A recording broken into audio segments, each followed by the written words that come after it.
반갑습니다. 로마스 X입니다. 오늘은 조희연 전 서울시 교육감의 집행유예 형선고 확정으로 치르게 된 서울시 교육감 보궐선거에 대하여 이야기해보고자 합니다. 2024년 8월 29일 대법원에서 조희연 전 서울시 교육감에 대한 집행유예 형선고가 확정됨으로써 조희연 전 서울시 교육감이 교육감직에서 물러나게 됨에 따라 자녀 임기 동안 서울의 교육 관련 사무를 책임질 서울시 교육감을 다시 뽑아야 하는 보궐선거가 이번 추석을 지나고 한 달 뒤에 치러지게 됐습니다. 그동안 비교적 낮은 득표율에도 불구하고 조희연 전 서울시 교육감이 10여 년 동안 서울시 교육감 선거에서 연이어 3선에 성공함으로써 서울의 교육 환경이 너무 진보화된 게 아니냐는 자성의 목소리가 이어져 왔었는데, 그런 서울의 교육 대통령 자리를 두고 보수 진영과 진보 진영이 멀지 않은 시기에 다시 한번 맞붙게 되었다는 점에서 과연 보수 진영이 그 자리를 뺏어올 수 있을지, 아니면 진보 진영에서 그 자리를 계속해서 지켜낼 수 있을지, 그 귀추가 주목되는 가운데 그 승리의 관건, 승리의 묘수가 필요해 보입니다. 여러분은 이에 대하여 어떻게 생각하십니까? 오늘의 시사 묘수입니다.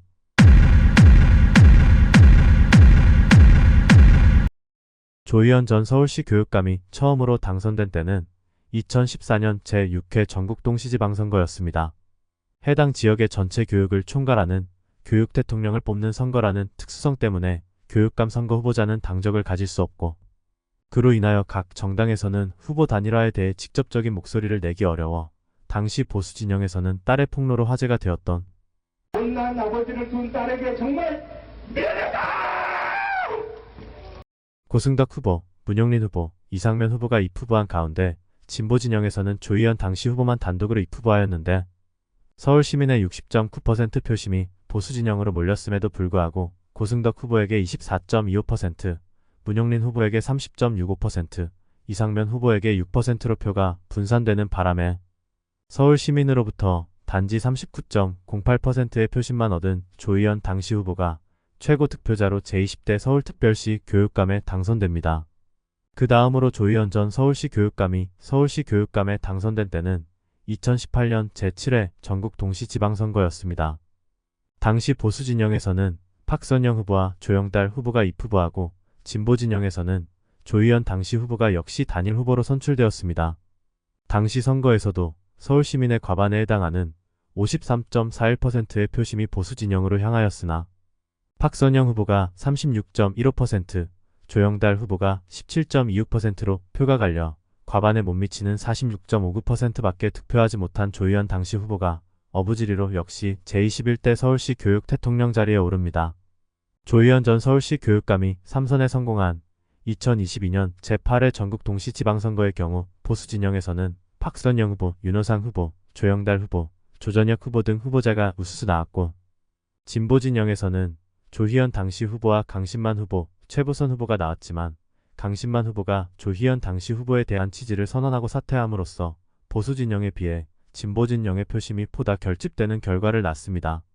서울 시민들이 보수 진영에 58.56%라는 과반의 지지표를 던져주었음에도 불구하고 마찬가지로 보수 진영의 여러 후보자들이 각자 자기 표를 나눠먹음으로써 박선영 후보가 23.1%, 윤호상 후보가 5.34%, 조영달 후보가 6.63%, 조전혁 후보가 23.49%를 득표한 데 반해 조희연 당시 후보는 38.10%를 득표함에 따라 조희연 당시 후보가 또다시 제22대 서울시 교육감이라는 왕좌에 앉게 되는 결과를 낳습니다. 하지만 이런 연이은 3번의 어부지리 당선이 너무나 달콤해 자만을 불러왔던 것인지 조희연 전 서울시 교육감은 불법 행위로 해직된 교사 5명을 특별히 채용하도록 지시하고 이를 따르지 않은 서울시 교육청 담당 과장과 국장, 부교육감 등을 그 직무에서 배제토록 한 사실이 2021년 감사원 감사 결과에서 드러나면서 경찰 고발로 이어지게 되었고, 고위공직자 범죄수사처, 이른바 공수처의 제1호 수사 사건으로 선정되는 비운을 맞습니다. 이에 검찰은 2021년 12월 24일 조희연 전 서울시 교육감이 직권을 남용했다는 혐의를 적용해 조희연 전 서울시 교육감을 재판에 넘기게 되고, 2년 8개월이라는 긴 재판 끝에 1심에서 선고된 징역 1년 6월의 집행유예 2년이라는 형량이 2024년 8월 29일 대법원에서 최종 확정됨으로써 조희연 전 서울시 교육감은 10년 2개월간 이어온 서울시 교육 대통령의 자리에서 물러나게 됩니다. 이로써 조희연 전 서울시 교육감이 교육감직을 상실하게 되어 공석이 된 서울시 교육감 자리를 두고 2024년 10월 16일 보궐선거가 치러지게 되었습니다. 조희연 전 서울시 교육감의 당선 이력에서도 알 수 있듯이 그동안 서울 시민들 상당수가 보수 진영의 교육감 후보에게 압도적인 지지를 보냈음에도 불구하고 그 지지가 하나로 뭉쳐지지 못하고 여러 갈래로 갈기갈기 찢어짐으로써 조희연 전 서울시 교육감이 그것도 3번씩이나 어부지리로 연이어 서울시 교육감 자리에서 물러나지 않고 계속 당선되는 행운을 가질 수 있었습니다. 따라서 이번에 치러지는 제23대 서울시 교육감 자리 또한 마찬가지로 보수 진영이 얼마나 성공적인 단일화를 이끌어냄으로써 이전과 같이 표가 분산되는 전철을 밟지 않느냐가 핵심 관건이 될 것으로 보입니다. 사실 표만 분산되지 않으면 이번 서울시 교육감 보궐선거에서도 여전히 보수 진영이 유리한 게 사실입니다. 지금까지 조희연 전 서울시 교육감이 당선된 3번의 교육감 선거에서 모두 서울 시민들은 반진보 진영의 과반의 표를 몰아주었던 게 사실이고 2010년 제18대 서울시 교육감 자리에 올랐던 진보 진영의 광노현 전 서울시 교육감이 서울시 교육감 후보 단일화 당시 금품을 수수한 혐의로 2012년 서울시 교육감 자리를 최종 상실함에 따라 반대 진영의 문용린 후보가 보궐선거에서 당선되어 제19대 서울시 교육감 자리에 오른 전력에 비추어 보더라도 당선 가능성이 있어 자기 진영의 교육감이 불법 행위를 저질러 애써 차지한 교육감 자리를 잃어버린 데에 정치적 책임이 있는 진보 진영보다 보수 진영이 우위에 있다는 것은 보수 진영에게 부인할 수 없는 매우 고무적인 상황이기 때문입니다. 특히 3번의 서울시 교육감 선거에서 모두 과반의 표심이 보수 진영에 몰렸던 것으로 보아 서울 시민들은 더 이상 좌편향 교육을 바라지 않고 있다는 게 입증되었다는 점에서 이런 서울 시민들의 염원과 바램은 이번 서울시 교육감 보궐선거에서도 그대로 투영될 것이라는 점을 생각해본다면 보수 진영에게 매우 유리한 상황인 것입니다. 하지만 보수 진영이 또다시 단일화에 실패하여 표가 분산되는 결과를 맞는다면 그 희망과 기대는 또다시 고스란히 진보 진영의 어부질이 승리로 이어질 것이고 보수 진영의 서울시 교육감을 바라는 서울 시민들의 염원과 바램 또한 물거품이 되어 서울 시민들에게는 실망으로 되돌아올 것이라는 점 또한 자명합니다. 물론 모든 선거에서 다 마찬가지이지만 선거란 1차적으로 과연 어떤 후보자가 나오느냐가 제일 판단 요소로 작용하는 것이 맞습니다. 그러나 보궐선거의 특성상 유권자들의 관심이나 투표율이 본선거에 비해 저조하다는 점에서 표의 결집이 그 어느 때보다 중요한 선거가 바로 보궐선거입니다.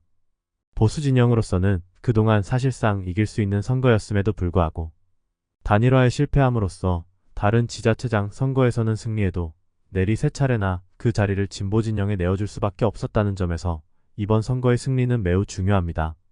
뿐만 아니라 보수 진영을 대표하는 국민의힘이나 진보 진영을 대표하는 더불어민주당 입장에서는 각 당의 대표를 새로 선출하고 치르는 첫 선거이고 대한민국 수도 서울의 교육 대통령이라고 불리우는 서울시 교육감 선거에서 승리할 경우 지역 연고가 중요한 다른 재보궐선거에 비하여 그 선거 결과에 대해 자신들에게 보다 유리한 정치적 해석을 할 수 있게 됨으로써 향후 민심의 향배를 가를 수 있는 절호의 기회라는 점에서도 이번 서울시 교육감 보궐선거가 갖는 의미와 가치는 매우 크다 할 수 있습니다.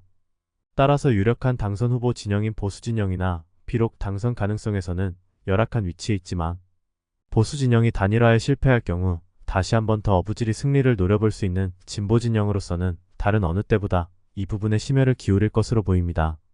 보수 진영은 반드시 성공적인 단일화로 표 분산을 막아야 할 것이고 진보 진영으로서는 성공적인 단일화도 필요하지만 어떻게 해서든지 보수 진영이 성공적인 단일화에 또다시 실패하여 보수 진영의 표가 갈리도록 만드는 게 이번 2024년 10월 16일 대한민국 수도 서울에서 치러지는 서울시 교육감 보궐선거에서 승리할 수 있는 핵심 포인트라고 할 수 있습니다. 그러므로 약 한 달 반 정도 남은 기간 동안 각 진영의 선거 대책 또한 이에 집중될 것으로 보여 과연 어느 진영이 보다 성공한 단일화에 이를지 그 기추가 주목됩니다. 절전지훈이라는 사자성어가 있습니다. 끊을 절 화살전, 갈지, 가르칠 운, 화살을 꺾는 교훈이라는 말인데 즉 한 개의 화살은 쉽게 꺾을 수 있지만 여러 개의 화살은 그것이 뭉쳐지면 꺾을 수 없다는 가르침을 뜻하는 사자성어입니다. 6.25 당시 1950년 10월 19일 대한민국 국군이 북한 평양을 탈환하고 이승만 대통령이 연설하였던 지면 살고 흩어지면 죽는다 했던 명언을 뜻하는 사자성어이기도 합니다.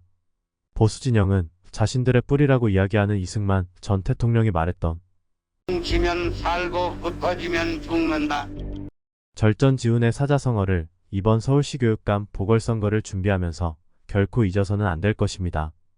반대로 진보 진영으로서는 여전히 보수 진영으로 서울 시민들의 표심이 집중되지 않도록 성공적인 단일화는 물론이고 서울의 교육 환경에 대한 서울 시민의 염원과 바람이 무엇인지 고민해보는 것이 필요합니다.